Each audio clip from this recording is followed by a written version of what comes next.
most people don't see themselves as entrepreneur, even business student. And so adapting the language in everything we do to break that first barrier to do something new is very important.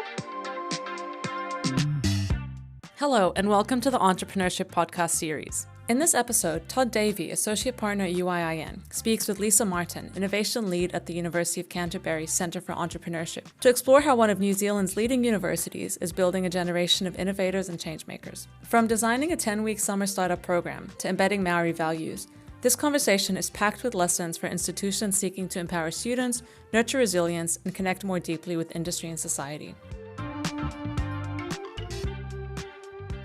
We have with us today a very special guest. Her name is Lisa Martin.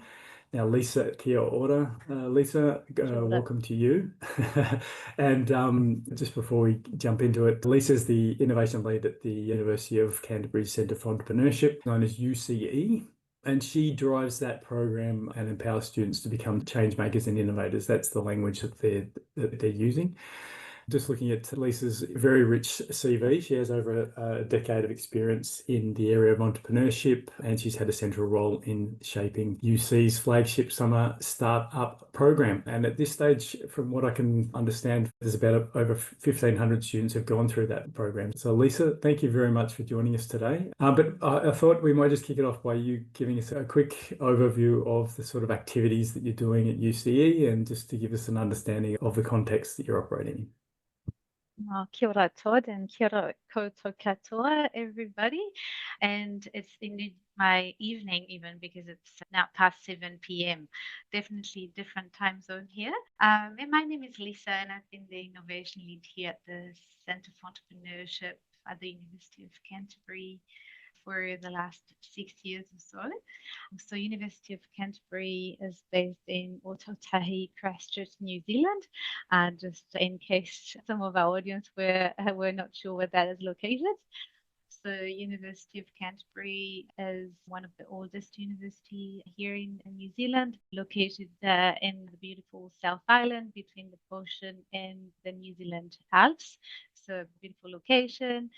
The university is home of over 26,000 students and staff from over 180 countries. So very diverse pool of students and staff here in Ōtautahi. And the university has at its heart to prepare students to be ready for the world. And UCE, so the Centre for Entrepreneurship, is at the heart of that mission.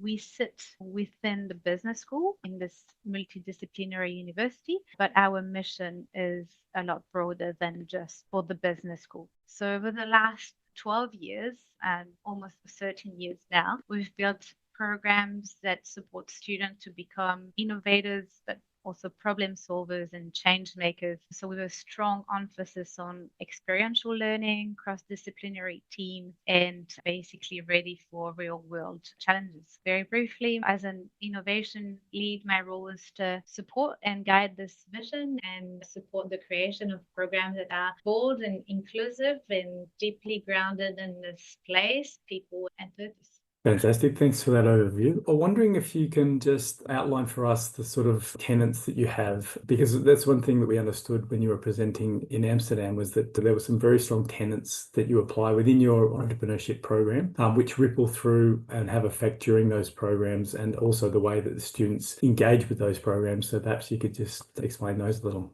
Yes, sure. So I guess it all comes with our belief that our future is built by people who have the belief and also the capability to solve problems, and they can be anywhere.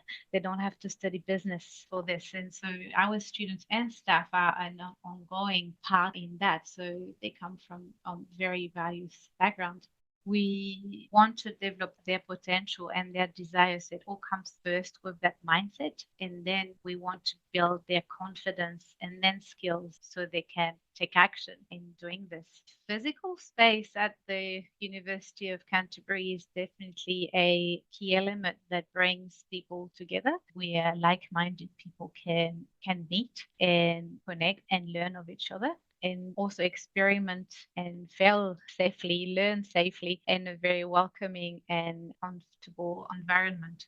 There is actually a proverb I think I used in my presentation in June with you that is really encapsulating what we are trying to do and to be at the centers, which means when the tide recedes, the oyster catcher strikes.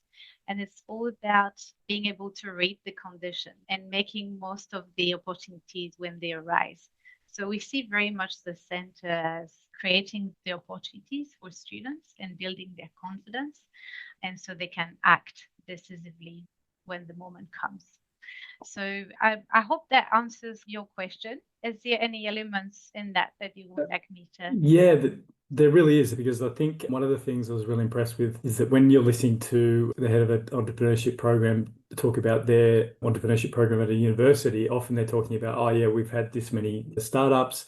We've also had this much money raised, and there's a lot of explanation around that. And it's not to say that's not important, but what I really liked about the language you were using, you were saying we're educating change makers. So really focused on that element, but then also just the fact that you've talked about building confidence and skills. And I think confidence is really underestimated in this space, that actually getting students accustomed to doing things unusual, change, getting them confident in their abilities to cope with that, and then building their skills is really important. So I was wondering how you embedded that, or what sort of things do you do to make sure, or to support the increase in their confidence and skills? That's absolutely right. I guess success is, it's easy to show the stories of those that have grown successful startups and big numbers and have gone out there. But success isn't a one size fits all outcome. It's harder sometimes to paint as sexy portrait of those that haven't gone with that same idea. But we see a lot of value in that as well. So a couple of elements to answer how we do it. And I think that the key in the first one is really this community aspect. And it's not only, I guess, me saying we have a great community, is what our students told us. We conducted some research, and that's the first thing that our students say. Here you see, because the community is great. And by great, I mean that our students feel like they found a place where they belong, they feel valued and supported. Again, having that physical space is quite critical. We haven't been able to create this so much in a virtual environment, especially after COVID, as everyone was happy to be back on campus. Creating that space where people feel safe, where they can experiment, talk, exchange is very critical. And they realize, because our community is made of students from very diverse disciplines and background of studies, level of studies, academics, industry experts, alumni entrepreneurs, they don't look alike. And if you walk in and you're like, oh, they're not like me, but in the end, they have a lot in common and they are ready to share their experiences. And that's almost that peer learning experience that has more value than people like me going and say, hey, you should do this because it's good for you. They can learn of each other, and that's great. And that comes into the confidence piece. Then they gain confidence in, and they believe that they can identify and create opportunities for themselves and go after it. And university is a unique space to experiment that and to do that, because it's less true when you leave university. We are like, yes, just try, and if it doesn't work, it's okay. You can just try again or go with another idea. And we give them tools and ability to test different things that might work for them better than for others. So the capability building really comes as after that they have felt confident and in that safe space. And that's the base of everything we do, I would say. Every challenge is like a competitions and programs we run built on those foundations.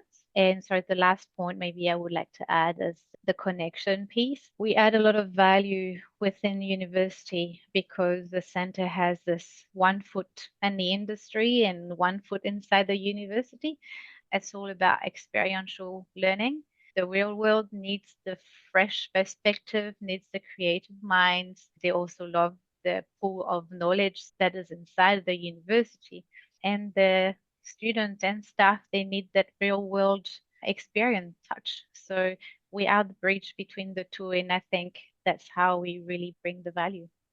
So I really got from that the fact that it's a very welcoming and a safe sort of space that people can step into, and then there's environments in which people can interact, get to know people external to the university, working in their own startup or within industry. How does that play out in your summer startup program? Perhaps you could just walk us through the journey that someone might go on if you undertake a summer startup program with UC. So the summer startup program is our flagship initiatives and longest running program. So this year we are going to run the number 13 edition of that program. Currently interviewing for potential candidates to take part in the program, and I can tell you it is a tough job because we have a great number of applications this year and high caliber applications. So the summer startup program is essentially a 10-week summer accelerator. So for those of you that are in the North Hemisphere, just noting that so from mid-November to early February is our summer.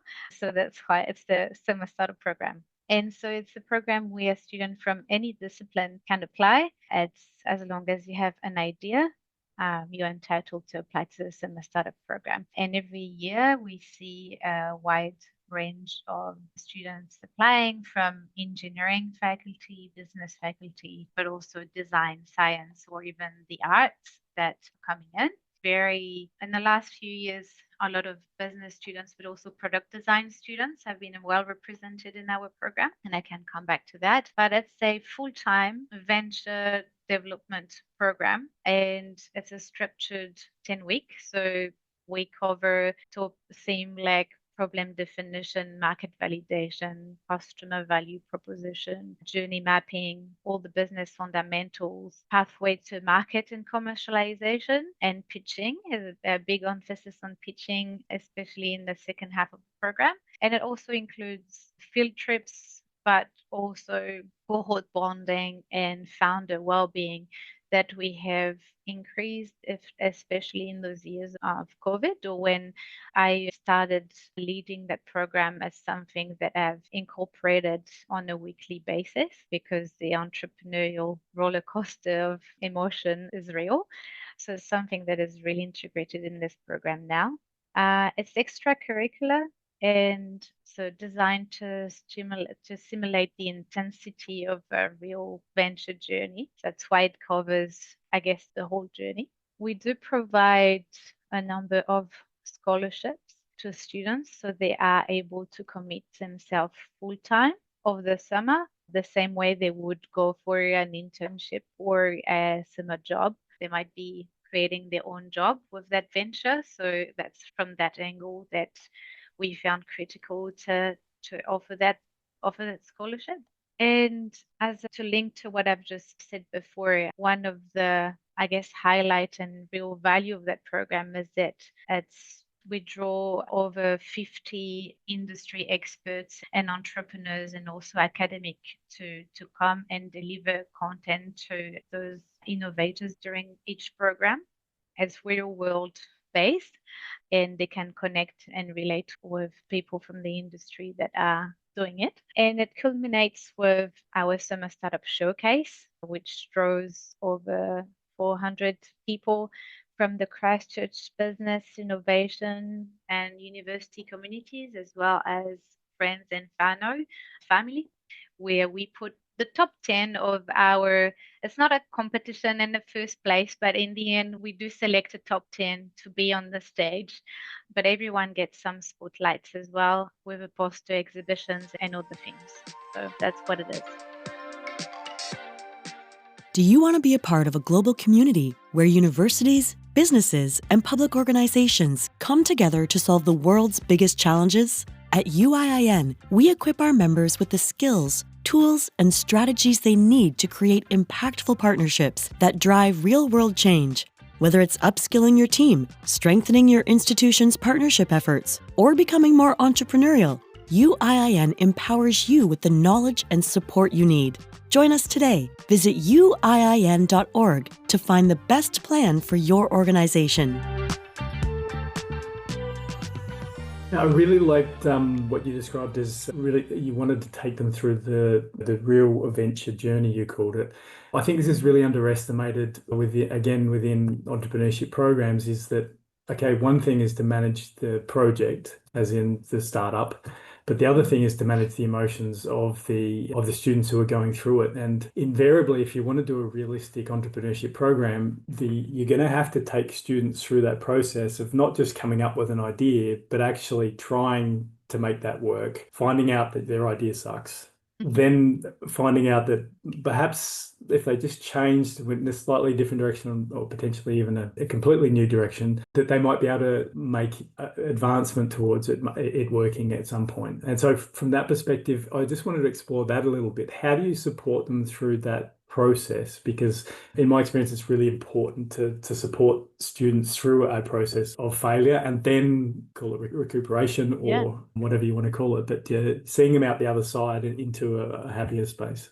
Yeah, and it is hard to accept to pivot, or it's all this thing about falling in love with the problem rather than the solution too fast. And I guess naturally humans, we do that. We fall in love with our idea and solution in the first place. So when it comes to change it a little bit, it takes time. And in 10 weeks, in the end, that's not much time. So the way it's structured, so we have those experts and the industry experts and entrepreneurs that come every day to deliver on a specific topic. But the UC team, we do have 2 to 3 coaches of us that will be following the cohort on a weekly/daily basis. And we do make sure that we catch up with each of the team of founders every week. So by coaching, I really mean that we are the anchor point and the solid central point that are able to ask them the right questions, see if they have roadblocks, helping them with setting up a roadmap and a timeline, and encourage them to follow up with such and such person. And if the answer is not what they were expected, I guess that's our role to say, okay, how can you go about this? And it's okay to explore that route instead of that one. And yet change is hard. So there is this UCE coaching from us, which is, I'd say, fundamental to really have the safety, almost safety net for the student to talk to us and learn from us.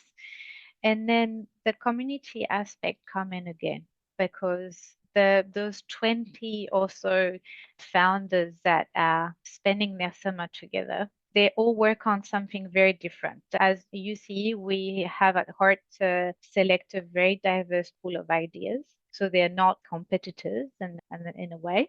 And they quickly realize they're all in the same water and the same canoe, and they experience the same roller coaster of emotions. They all have highs and lows at different times, and they actually can support each other out through that change or when something doesn't work. I just want to give a quick example, just spring to mind, of one of our recent very successful startup. Ali Kennedy is created a board game called Shenanigans, which is a fun board game to learn how to invest in shares, or picture Monopoly, but even more fun. She did the summer startup program a few years ago, and she entered the summer startup program to build an app to learn about invest in shares and financial literacy and things like this. It was hard to change her mindset. I'm not going to build the app. I'm going to do something else. But everyone she was meeting was telling her, I need to start with something else. And she did pivot to a board game. And after the semester program, she made it happen. But there was a lot of tears and doubt. And with the community and our coaching, she made it.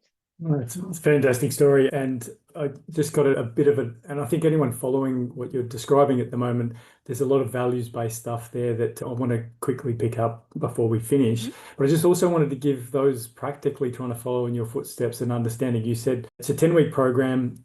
You've got 20 founding teams or founders. Yep. How many staff do you need, full-time, part-time, to support that process? And how often are you meeting? Just to give a context, are they working in an incubator on campus or? Yes, so during summer, the campus is very quiet. We're basically the most busy people on campus. Can imagine. But so the Centre of Entrepreneurship, we are a team of 6 people with a director, Jared Queen, and then we are 4 leads and a coordinator. There is one dedicated lead to the semester program that will be looking at the daily and operations and also the securing and the relationship with our industry experts coming in, etc. And so additionally, we have one this year, probably 2 dedicated interns to support the program on 2 aspects. One will be around that community building that we believe is also better done by a student, and more particularly if it's an alumni, for example, of the program, that works even better. So it's not a full time, but 10 hours for one intern and another 10 hours for another intern that will work more on admin/support. And then you have a couple of us that are going to act as coach. So several hours a week will give some hours of coaching. And then there's some practical sessions that you take them through during that period as well, I guess. Yes, I mean, a typical week in the program is a industry speaker on entrepreneur in the morning, and then you might have 1 to 2 workshop tool-based in during the week, and sometime a field trip as well. Okay, so that gives us a bit of an understanding. So there's quite a bit of time to work, but at the same time, there's all of these integrated sessions. Hey, one of the things I really was impressed by as well was some of the culture and values and the way you integrate Maori, Islander, and Indigenous values. Perhaps you could, I'm not going to try and embarrass myself by saying some of the Maori words, but perhaps you could just explain how you bring that into the program. Yes, I would love to talk through that, but also note that myself, not a native New Zealander, and I've been in the country for the last 7 years. Very pleased to call Aotearoa, New Zealand, my home for the last 7 years, but very happy to share my perspective or see how those values actually are translating into everything we do. And I think it's beyond the language itself, the reo Māori. It's about the processes and the practices that we do. I think the word you were referring to, and that I have mentioned in my presentation back in June, the core foundational University of Canterbury values. The first one is tanga, which means relationships, and tanga, care and guardianship, and tanga, respect and hospitality. And a very broad, simple way, just what I want to start by saying that as everything we do is not just about money, it's about caring for others and respecting the process and moving forward together. And it really shows that and translate our collaborative environment as a whole. We do have a Kaiarahi Māori advisor in each faculty at university that supports staff and students to incorporate some of those practices, which can be karakia, which is almost like a non-religious sort of prayer to open a meeting and to set the spirit of the day, which is very common to do, but also the use of whakatoki proverbs that I have done myself a few times already in this conversation to inspire or to help picture something very tangible, which is great. And that helps build trust and take the time to know each other.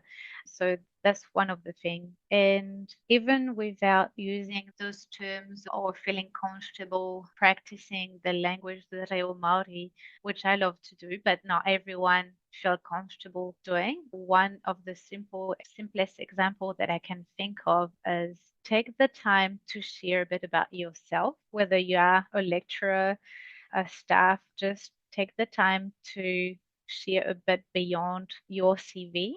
So give the opportunity to your audience to find something to connect with you a bit more personally. And I think that is really something that is embedded in Māori approaches and that I really love and that we try to incorporate in our programs too.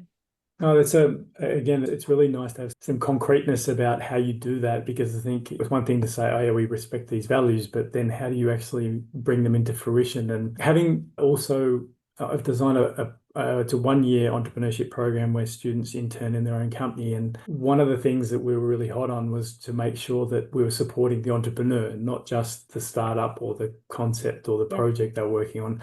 And I hear that often in what you're describing. And I can imagine there's a lot of lessons learned, because it is, you try something and it didn't quite work or whatever. So perhaps you could just share a few lessons learned during that journey that you could share with us to advise others. From us at the center, yes, one thing is just about actually the word entrepreneurship, and it is very intimidating. And the reality is, most people don't see themselves as entrepreneur. Even business students don't necessarily see themselves as entrepreneur. And so adapting the language to in everything we do to break that first misconception, or I guess barrier to do something new, or because we're not seeing ourselves as is very important. So we're still not doing things perfectly, but there is a number of programs where we're choosing not to use the word entrepreneur or in innovation or startup, because it's this entry level and we want people to just come give it a try, do something outside of the classroom, experiment, come up with ideas.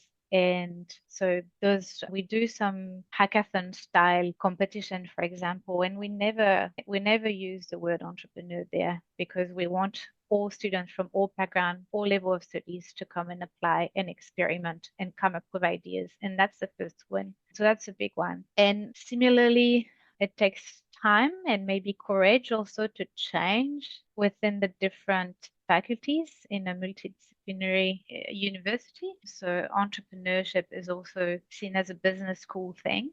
So when we go and we want to collaborate and add value to other faculties, we really need to work with those academics and other faculties in a different way to make it relevant to them, rather than saying everyone needs to be entrepreneurial, so trust us. So the approach and the language, two things that are at the center of what we're learning and what we want to change or do better. It's a great insight, because that's also been an experience of mine, that language really does matter when it comes to entrepreneurship and signaling and inviting people into programs. I just wanted to give you the opportunity to leave them with a thought. If you're talking to a university leader about empowering students on entrepreneurship, or somebody involved in entrepreneurship programs, what would you leave them with, just maybe in 30 seconds?